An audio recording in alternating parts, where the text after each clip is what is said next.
Apple is about to do something it has never done before on an iPhone, and if the leaks are right, the iPhone 18 Pro Max could genuinely change how we think about smartphone photography.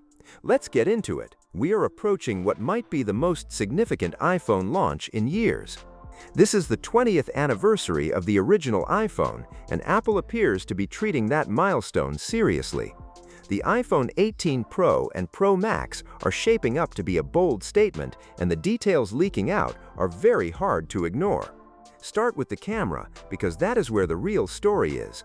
The iPhone 18 Pro Max is rumored to feature a variable aperture lens, a first for any iPhone.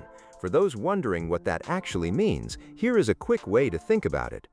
On a traditional smartphone camera, the aperture is fixed. The lens opening never changes. On a DSLR or mirrorless camera, you can control how wide or narrow that opening is, which directly affects how much light comes in and how blurry your background gets. Apple is reportedly bringing that capability to the iPhone for the first time. A 48-megapixel main sensor with a variable aperture paired with a thicker camera plateau on the back of the device to accommodate the new hardware. This is not a software trick, this is a physical, optical upgrade. The telephoto lens is also getting attention, with a 48-megapixel sensor offering 5 times optical zoom, and the ultra-wide rounding out a triple camera system that is all 48 megapixels across the board. For anyone who takes mobile photography seriously, this is genuinely exciting stuff. Now, before we go further, if you are finding this useful, do us a favor and hit that like button and subscribe to the channel. It helps us keep bringing you coverage like this, and we would really appreciate it. On the inside, both the Pro and Pro Max will run on Apple's A20 Pro chip, built on TSMC's 2nm process. That is a meaningful step forward in efficiency and performance. Apple is also ditching the Qualcomm modem entirely, replacing it with their own in-house Apple C2 5G chip.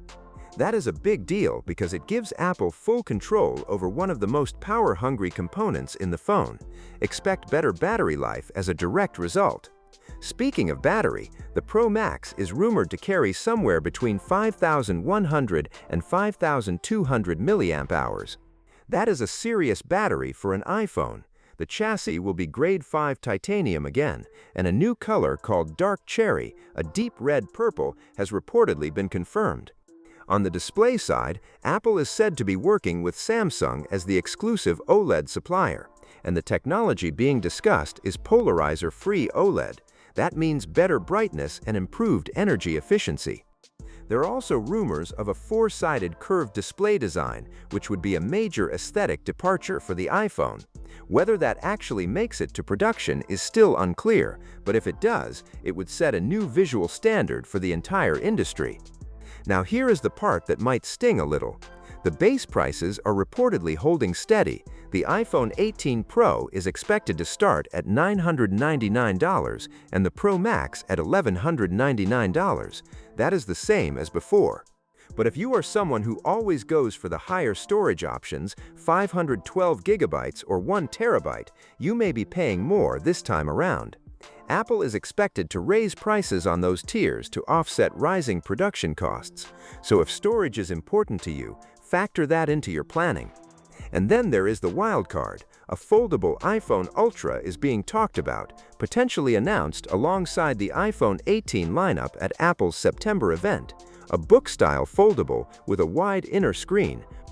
It would be Apple's first foldable device, and it would come in at a premium price point well above the standard Pro Max. Whether it lands this year or gets pushed to 2027 is still up in the air, but the fact that it is being discussed at all tells you something about where Apple's head is at. 20 years in, and Apple is still swinging for something genuinely new.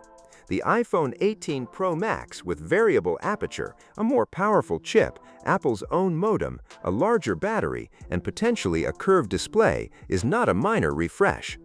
If even half of what is being rumored holds up, this will be one of the more consequential iPhone upgrades in recent memory. We will be watching the September event closely, and when more details drop, you will hear about it here first. My toot toot.